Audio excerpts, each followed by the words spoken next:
how have you mastered the art of scaling? It's a very important question. So when I was started, I was a bad CEO because I didn't understand systems.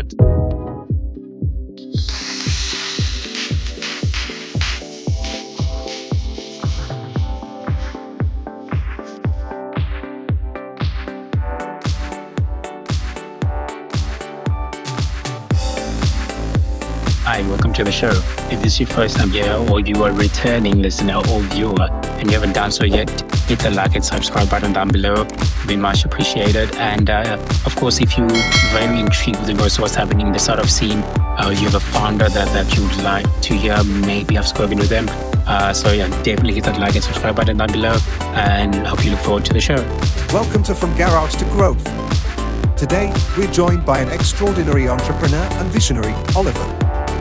Oliver's journey is nothing short of inspiring. Based in Cape Town, his impact stretches far beyond the city with a remarkable track record in healthcare, real estate, investment facilitation, and international trade. As the executive director of multiple companies across Nigeria, the UK, South Africa, Zimbabwe, and Ghana, Oliver has built a truly Pan-African presence. He also serves as Ambassador at Large, driving economic and bilateral government relations in the SOAD Ministry of Trade. So to kick things off, I'd just like to give you the floor, introduce yourself, and let the audience know who you are. Thank you so very much. I'm pleased to be on the show, and thank you for what you're doing. I always say that without entrepreneurs, nobody gets paid. So we need more entrepreneurs, and if you look at people that are within the ecosystem, like your podcast, that are creating platforms and supporting founders and entrepreneurs. I think it's commendable. So well done on that. My name is Oliver Fortune Chikodzore. I was born in Zimbabwe by a Zimbabwean father and a South African mother. I'm currently an entrepreneur. I said numerous sports, a digital TV channel called African Rise of TV, with an investment company called Azania BNP Holdings, where we do structured finance, lending finance, we do loan and equity funding for mostly large projects and not smaller projects. We also do a lot of trade facilitation, business management consultants, do structuring as well as mostly business events. So that's just really short. So you, throughout your life, you've written extensively about the potential of Africa, and you've been an entrepreneur yourself, so you're an entrepreneur. What was that defining moment in your life that led you to entrepreneurship is my thing, this is my calling? What happened in your life that led you to that? I think the first thing before I answer the question, I want to say that part of what I believe in is that we have to tell stories that inspire the people as Africans, because we're always negative about everything, but there's so much positive that come out of Africa. Yeah. So that's why the way potential to become African. How do we unlock that African hidden potential? That's where the title of the book came from. For me, growing up, I was always an entrepreneur, because coming out of school, my mother was selling in the streets, selling vegetables, and have to be able to send us to school, buy food, and to raise us. I was born in a city called Mutare. And because my father was in the military intelligence, I didn't know, I always thought he was an office cadet until later on in life. So there was a little bit of inspiration to join the military, but partly to serve the nation in terms of providing for my family and the greater good for the country, because we grew up very poor. But I was a young man, so coming from school, we must go and help our mother, our banana, our person. This is not, in Africa, there's no such a thing. How do you call this thing? They call now IP, intellectual property. But it's selling the same banana, that's the same price. So you have to keep chasing people to buy. And so that's how. But anyway, so I joined the military, and I was an office cadet. I do radio and communications. And then I was posted to Ghana, so at the embassy. Because I was now put in the special force. So we always come like on holidays. 2 years in the military, I was 19. And my mother, I don't like parties. So you don't see me in like places like Long Street, unless if you invite me to a party that's in a contained environment. Like what we do now with events, we do La Parada or some of these restaurants whereby we invite all the business people from event. We block the restaurant only for the guests or in a house. So I love contained environment. So my mother took me to a friend, my mother is very kind woman. She always supported others, even though she had less. And this woman embarrassed or insulted my mother in front of me. Like, that's why you divorced. So it affected me emotionally. Like, why are you speaking to my mom like this? Yeah. So I told my mom, we're leaving. Or the party has not started. We're just doing some welcoming drinks. I said, we're leaving. And my mom said, no, but she's just joking. I said, no, you can't joke to mom like that. We're leaving. And the reason why I did that, I made a conscious decision that And I made a commitment to my mother that the whole world is going to know your last name. Not because you have to do anything, but because of what happened. I'm not going to allow that to happen again. So I used the negative emotion of that experience in a positive way. So for me, that was a defining moment. So when I went back to Ghana, I saved 2 more years. I was applying to go back to university. That was an escape from the military so that I can become an entrepreneur. So the rest is history, because you find out that the profile of an African entrepreneur is like someone like yourself. You get an opportunity to go to a foreign country, like you were in Europe. You either have studied or worked abroad. Yeah. So you get an inspiration to start a business. Or the other one is it's either you are a student entrepreneur, like our guys from Africa Arena and Stellenbosch and so forth, that you are inspired to become an entrepreneur because of the innovation that come out from students and so forth. So you either a student who come of the innovation. And then the last one is you are driven by poverty. So I had a combination of both. I had a combination of being driven by poverty to become an entrepreneur, but also because I have worked in Ghana, I've traveled the world. So through music and through the military, I've traveled.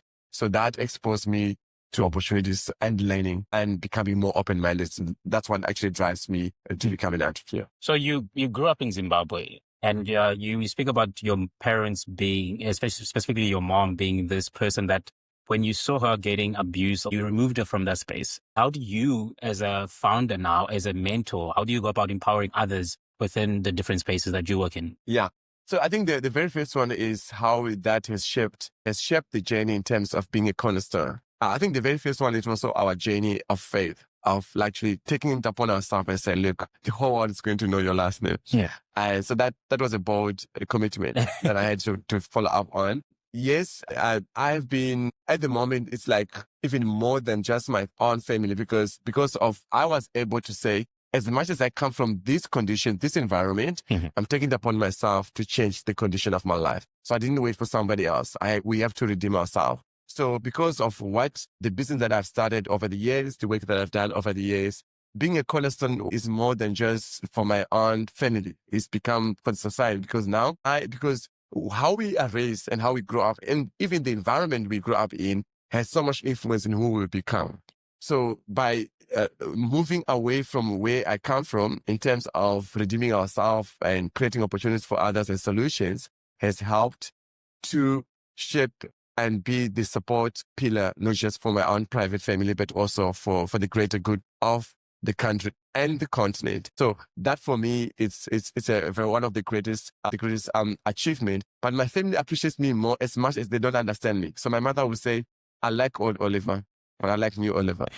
So she always say, I miss old Oliver, but I like new Oliver. So it's also because of I've been able to, I didn't look at my condition and say, because I was born poor and so forth, I look at what can I do with what I have to be able to create solutions for ourselves and for others. And let's kickstart this journey of entrepreneurship. You said your mom was an entrepreneur. As Africa, there's different variations of entrepreneurship within Africa. There's people selling fruits on the streets.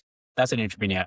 So what was your first biting into this world of entrepreneurship? Okay. First of all, I want to say that the symbol for a layperson, the definition of entrepreneurship is how do you transform ideas into bankable equity? So it's basically transforming ideas into bankable equity. For me, that's the meaning of entrepreneurship. So yes, growing up, supporting my mom. When I went to university, after I've left the military, I started at African University, then I came to Stellenbosch. I was selling eggs. I was doing everything in order for me to be able to pay my school fees. But when I was in Stellenbosch now, in other ways, I'm in a foreign country for me. It was foreign, being South Africa, for the first time in Stellenbosch, and I needed to provide. So I didn't have a job. I lost my job. I couldn't pay my school fees. So one day I just woke up, I'm stressed, no food, and I'm looking in the sky. And I just come up with this thing. I just say, I had a bicycle there, and I just think, okay, no more waiting queues, no more waiting lists. So I wrote up on paper, I typed it, I went to the library, I printed a flyer, I put my address. There was a lady, Mali from Paul. She tried to do a sketch of a car, someone washing car. So that's how I started. So I then put it in the letterboxes of the community. I was living in Idas Valley in Stellenbosch. So I said, I can come to you because now I don't have to spend money, or I don't want to invest anything in the business for the start. So that's how I started. So I was going to people's houses, wash their cars, raise money. Of course, it was labor intensive because first of all, car washing is labor intensive. Yeah. And number two is that I didn't have a car, so I had to use a bicycle, which is I need to put time. So if I'm washing 5 cars, I need time in between so I can be able to cycle to another place. So I did that for 9 months. I was able to raise money. I raised up to 12,500 rands. Then one morning I woke up I went to buy some food at Checkers Stellenbosch. While I was there's a white guy's name is Johan. Johan brought me to me and said, I need to see you. Do you still want to do a car wash? I said, of course, yes. I'm looking for space to do a car wash. He said, can you send me a proposal? I said, I can't send you a proposal. I can sit down with you, but I can't send you a proposal first. Sit down with you. So I said, come on Monday. It was on a Friday. So on Monday, we had a sit down. He said, no, sit down with me. Let's drive. There's a place in Stellenbosch, number 81 Bear Street. I know the guy's name is Manu Wicked. And it's going to create a space, but he needs someone who is serious about, renting the space and running a car wash business. So I went there. The place was dirty, very nice, 3 washing bays. But at 12,500, the guy said that it's 4,000 random. Yeah. And I bought a chamois and I got some spares, some sponges, but I needed a vacuum cleaner, but I didn't have. And this guy, Manu Wicked, he was selling cars. It's now Nissan Group 1 is selling, but in the olden days, it used to be, it was Toyota first and then Toyota left. And then it was this guy, Manu Wicked, who was running the property from, and he had what was called Stellenbosch Motors Plus. So he had different vehicles.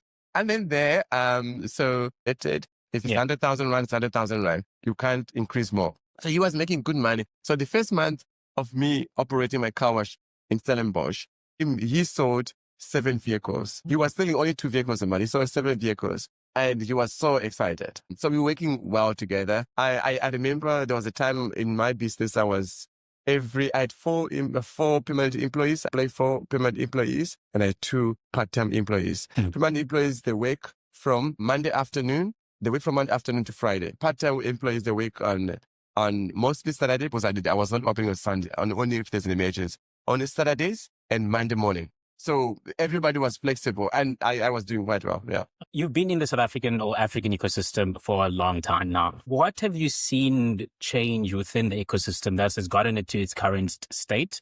And what do you think still needs to happen in terms of policy, government movement that needs to happen where the average citizen feels being an entrepreneur is the way forward rather than going into the job market? What needs to happen to kind of shift the ecosystem to get to that stage? Yeah, there are 2 things I would like to share first. And I think I did a speech in 2018 in Stellenbosch. It was an event by the government. As an entrepreneur, nobody ever helps in your venture. Never expect that someone will help you. If someone helps you, it's a big blessing. So nobody ever helps in your venture. And then we talk about South African ecosystem. South African ecosystem, for example, you can see that there's a lot of support from government. There's a lot of support from the different incubation. There's a lot of support from corporates. But the huge gap is that the people that need this support and where the support is, there is no awareness. So there is no connection. There is support, but people don't know where to get that support. And those that have the support, they don't know who to give the support. So I think in South Africa, we're quite good. In South Africa, we're also quite structured in terms of there's some kind of an integrated ecosystem whereby you get incubators, accelerators, then you got investors and so forth. Being like a platform like yours, where you're creating a platform where you want to interview founders to share their stories, to inspire other entrepreneurs or young people to become entrepreneurs. And then also to bring together the ecosystem, like, for example, your investors and the different stakeholders. One of the other challenges is how do we harness our ideas to take them to grow, but also to have global access and global penetration of what we are offering. But then if you look at Africa as a whole, there are different challenges because Africa is the land of diversity. So you look at countries like Ghana, you look at Nigeria, and you look at like Zimbabwe. There's a lot of money on the continent. There's number one, there's lack of support. There's no investor confidence. And there's currency volatility. In Zimbabwe, for example, we use every currency, but mostly US dollars. But now Zimbabwe have got their own money, which is ZIG. Nobody has faith in ZIG. So I prefer to keep money in my own coin bank. So the bank is they can't really, monitor what's happening, but also they can't collect enough VAT tax so that they can provide services, because the government should be able to formulate. We can make policy recommendations, but they should be able to formulate policies that are conducive for business to thrive. As I mentioned earlier, that if we don't have entrepreneurs, if we don't develop entrepreneurs, nobody gets paid because entrepreneurs create jobs, economic growth, finance, and so on, and capital. So the government needs to be able to formulate policies that are conducive for businesses, but they also need to improve and to create investor confidence. So there's a lot of cash volatility in some of these countries, which is a huge challenge. In some countries, in South Africa, entrepreneurs, they're always complaining about not getting enough support, but you have to take the fish out of the sea to tell you that actually you're way better off than other African countries. Tunisia, they're doing well. North Africa is quite doing well in terms of supporting entrepreneurship. But for them, it's a culture. Because in Africa, actually, entrepreneurship is not a culture. It's an innovation. In Chinese culture, you have to become an entrepreneur, whether you like it or not. You grow up as an entrepreneur. Jewish culture. North Africa is more Arabic, and most of them in Morocco, for example, have done some work in Morocco. And entrepreneurship is like, it's a way of life. It's part of what they have to do. But I think what can be done going forward, I think we need to create more awareness, especially what we are doing with podcasts and media and so forth. We need to play a major role in creating awareness about bridging the gap between the entrepreneurs and where they can find support, whether it's investments, market access, and so forth. And we need them, like events like what's happening now with the Finance in Common event at the CTICC. We're supposed to have entrepreneurs on those panels because they know the struggle that they are facing. So if we can have a roundtable and discussions and coming together, we are able to find solutions that are conducive for our continent within the ecosystem. Yeah, and this notion of collaboration, unity, Pan-Africanism, and I'll be speaking to a lot of people within the African diaspora, within Europe. They talk about this notion of we need to apply the European model within Africa itself. Do you see that being effective in terms of creating a Pan-African trade agreement, in terms of helping startups move within the African continent? Do you feel that that would be effective in the long run? Or do we need to apply a different policy that's African-centric in a way? No, I wouldn't. As much as there is a lot we can learn from the developed nations, Europe, Americas, and so forth. I mean, over the years, no European system has ever worked for us. It has ever worked for us. So what we say, we can learn. We can learn from them. We need them. We can learn from them, but we need to find solutions that can apply. Because Africa is a land of diversity. There are different dynamics that we have. We still also have challenges in terms of the infrastructure development, whether it's internet, broadband, or forth. For me, I think we as Africans need to come together, because when you talk about collaboration, it's only good when it's intentional. Because, in Africa, we are very good talkers, but how do we intentionally collaborate to address the challenges that we face? South Africa, for example, with Nigeria and other countries. So we need to have, as a country first, a national agenda, and we need to have a continental agenda so that we are able to harness our ideas, find solutions as Africans that will work for Africa, but of course, I take them to the globe because we are part of a global community. And then talk about how do we become more Pan-African? And when we talk about building intra-Africa trade, which is one of the key, as much as I appreciate the AfCFTA, which is an extension of the AU, and by the way, they get most of the budget come from the African Bank, because African Bank is trying to push and to address this thing of collaboration of nations across the continent. So, and one was saying, okay, can we have a borderless Africa? Yes, we already have a borderless Africa. We already have an African Union passport. But now the challenge is is there a political will from our politicians? And why don't, I'm hoping that the new, because there was election, was it last week or 2 weeks ago of the AU? Then the new chairperson would enforce this, because I've seen an African passport. I've seen it myself. But why don't we enforce now to say, look, everybody, and I see some countries already, doing this. You see, like now Zimbabwe and Botswana. Botswana say, if you're Zimbabwean, you don't need a passport. And we see that Rwanda, Kenya, Tanzania, they're trying to do the similar thing. But I think what we really need to do is that we need to bring the brightest minds in Africa. We need to bring the brightest minds together, whether it's from business, academia, government, policymakers, in a room and say, we have been talking. How do we, as a collective, create solutions and build the Africa that we want? And on that, the other issue I feel like that's prominent in the country or within Africa is infrastructure. How do we improve the infrastructure situation within Africa? Like, let's say South Africa load shedding. And then because now companies or startups or founders have to innovate around that. You spoke about the notion of startup is a cultural thing, mindset thing. We build infrastructure the way we can have startups and founding companies being a culture within the country. Yeah. I think number one, when you talk about culture, you also need to, one of the articles I did a couple of years, I don't know if you read one of them, a couple of years ago, I think it was 2014, was how to empower communities to become entrepreneurs. Because the only way, South Africans, I think more than 14 million people are on recipients of grants. So the country is unable to collect enough revenue to be able to do your service, like whether it's whether you want to build rail, road, to provide services. So you need more people to be empowered to become entrepreneurs so that they can create jobs for themselves and for others, but also economic growth for the nation, and address even social challenges and crime. Because if everybody's employed, everybody a job, they wouldn't think of crime. Yeah. So to address quite a lot. So how do we build that infrastructure? So number one, it's a collaboration that is intentional. So we have to be intentional about what we want to achieve and the partnerships that we build. But there's also another aspect of infrastructure.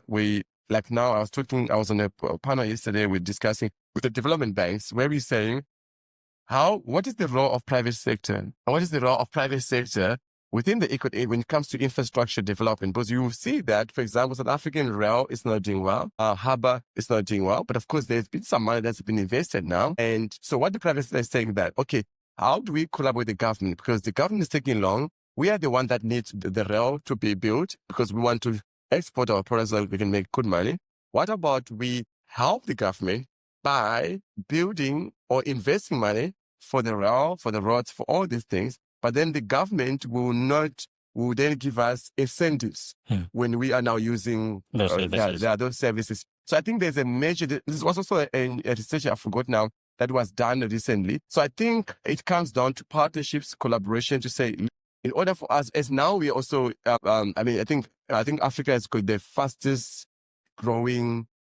People are coming more to urban areas, which means that it's more resources, it's more expanding. So the city needs to have more services, and then of course jobs and all that. So I think that we need to be in a room whereby we can say we intentionally come up with proposals and solutions as a collective to address that, because the government cannot build infrastructure alone. The private sector cannot do that alone. So we all need each other to be able to achieve the right, to achieve our objectives. And the other thing, we're talking about this growing, Africa's infrastructure, growing the other aspects. Is this other thing around Africa where a lot of other continents are looking at Africa is our growing youth population and the potential that it has in terms of being the next workforce in the next coming 20, 30 years. How do we leverage that youth workforce? How do we go about building an ecosystem around catering to the youth that's within the African continent? Okay, the first of all is that the youth, I'm not a youth anymore, but the youth is the leaders of today, not tomorrow. How do we leverage that? And I think there are two major things that we need as a continent. Number one,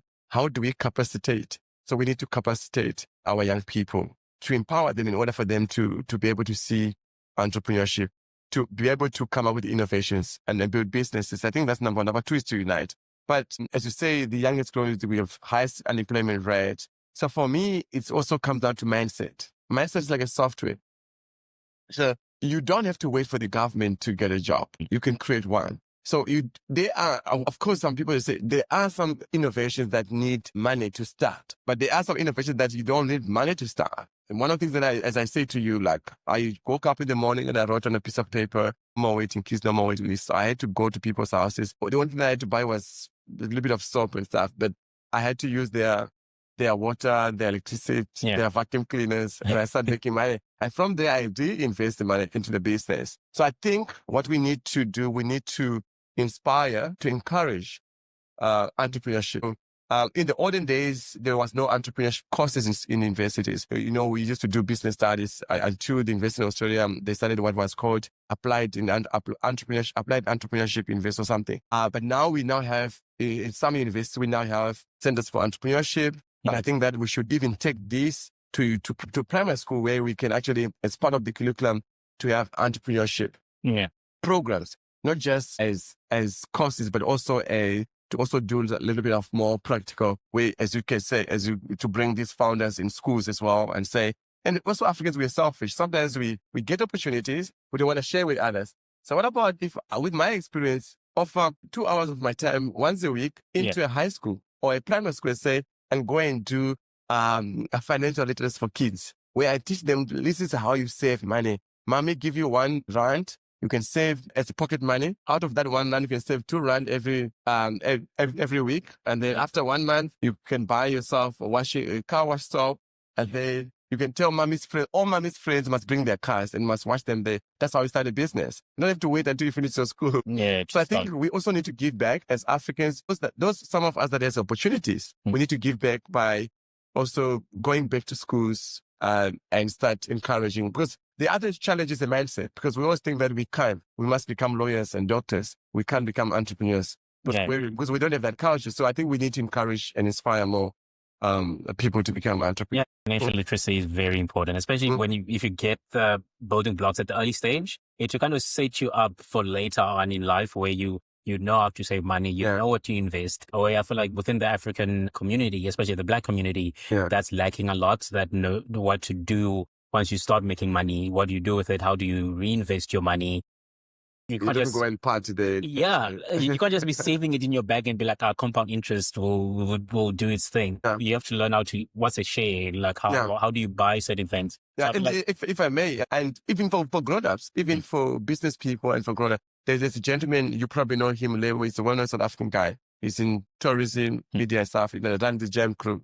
He said the first time he made good money, he did an event, a music event, and he had about 2-point-something million rand. Are we talking about almost 20 years ago? And after 3 weeks, he had zero money.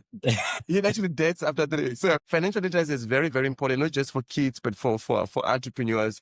And as you say, how do you reinvest the money? How do you build the business? And also in Africa, we don't have multinational. That's another challenge. We don't have multinational companies that we can look up to as young Africans and say, I want to be like Ford in America. I want to be like Google. I want to be like, Elon Musk. So we need also to build, because most of us, as I said earlier, that we build business because we are driven by poverty. But imagine if we build business to say, okay, yes, I'm driven by poverty, but now I want to have a vision that will help more Africans to have electricity, more Africans to have broadband, more Africans to have jobs, more Africans to have money. So we really need to think big, and we really need more. We are shortage of young Africans that can come up and build big businesses that other young Africans can look up and say, yes, it was done. And I can do it too. I can do it too, yeah. And we only touched on one of the other things you founded. You founded Africa Rising TV, which is a media company. What specifically gravitated you to finding this company, and how important is it where Africa is built on this notion of storytelling? We storytellers at heart, most of us. How important it was for you to build a company around that idea? The very first part, actually, as an entrepreneur, as an entrepreneur, that sometimes business don't do well. So it fluctuates. And someone who's been running businesses, some of my business, I saw them, been running businesses. I was talking to a colleague of mine. She's based in, because I used to have an office in Cape Cod in Greenpoint, where Angus Chapter is. And one day we were having a chat, and she's based in Sweden, but she loves Africa. She's a musician, and I think her boyfriend was from Africa. And she loves Africa, and she has gone to this program. They call it a youth exchange program. When she comes, she support artists and so forth. So for me, it was, so when we were having a conversation, we said, but we can actually have an African channel that will focus on two main things. The first one is to encourage young people to use media, arts and culture as a career. You can be a DJ, you can be a photographer, you can be a musician. So how do we best leverage, empower young people to use their talents to turn that into a career or business? So that's number one. Number two is that we telling the stories that inspires the people, because in Africa, there's so much good coming out of Africa, but we don't talk about it.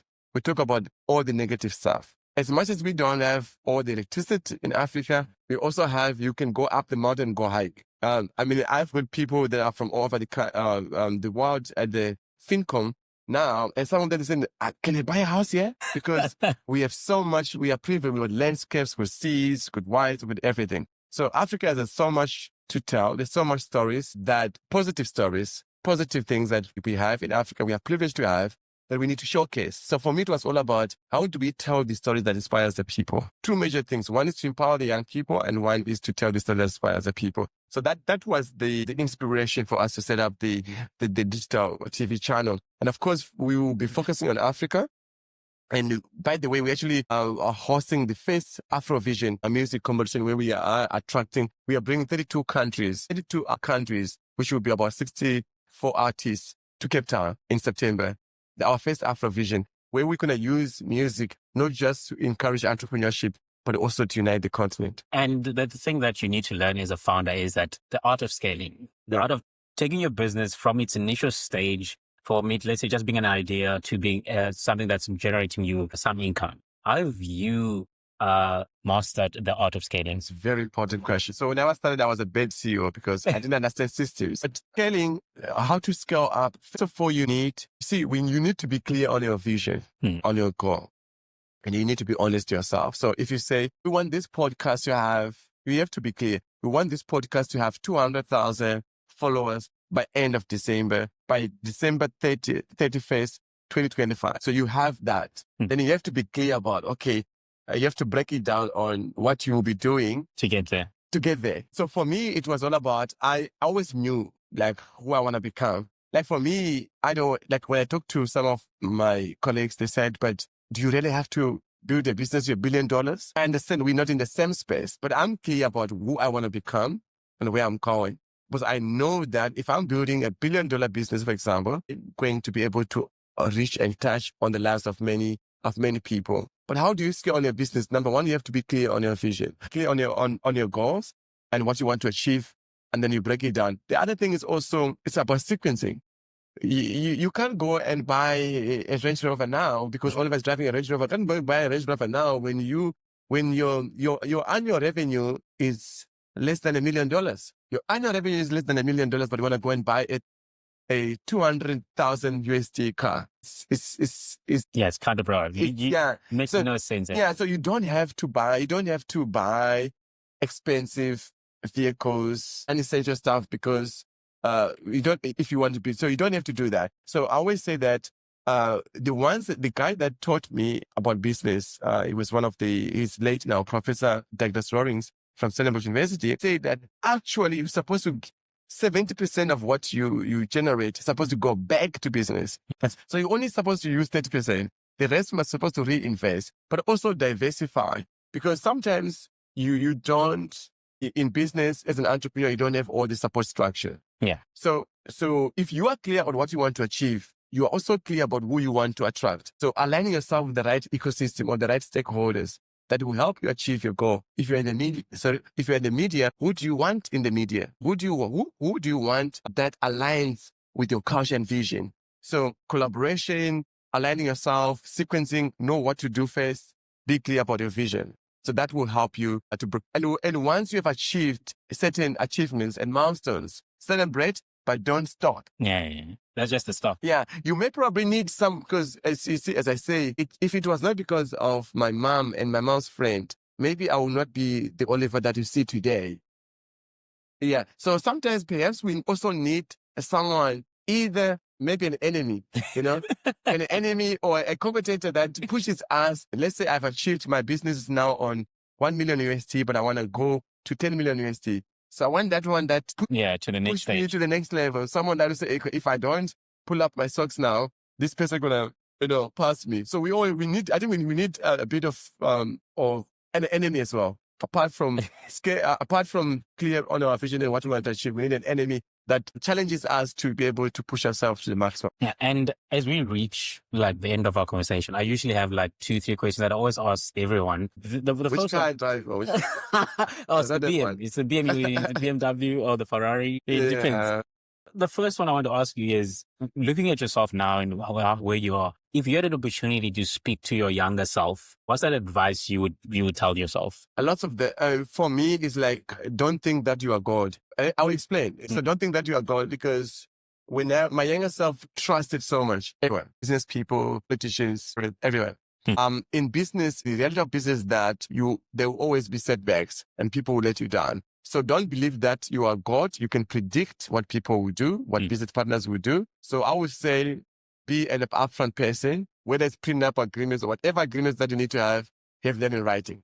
because you can't predict what people will do tomorrow. That's what I'll say. That's what I'll advise my younger self. The second part is that take risk. Because when I was younger, I was not taking much risk, so I'll take more risk. I'll take more risk. I like what Julius Malema once said. He said, young people, make as much mistakes as you can.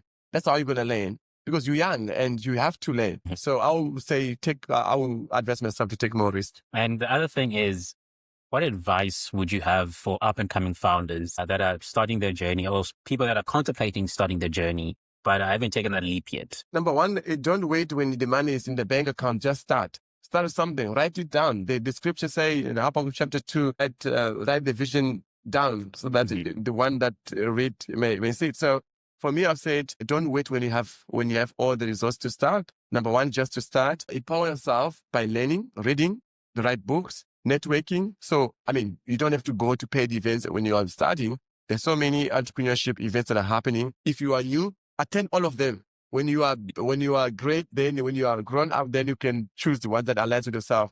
But as much as the more, because events are like marketing as well, you know, events are like marketing.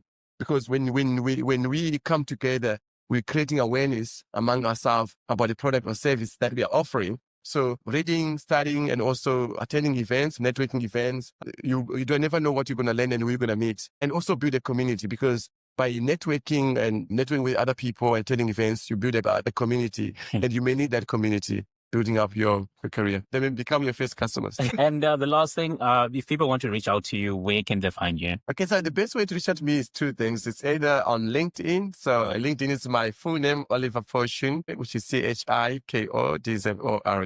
Oliver Fortune, Chikodzore. I have to spell this name because some people, they do struggle with it. And on WhatsApp, it's +27 64 085 3885. +27 64 085 3885. Thank you so much for the great opportunity. I did enjoy the conversation. Well, I feel like I don't want to go to the conference anymore. But thank you so much, and we wish you all the best. Yeah, thank you so much for being a guest on the show, and this was lovely. And that's all from us. Yeah, Africa Rising. Bye bye.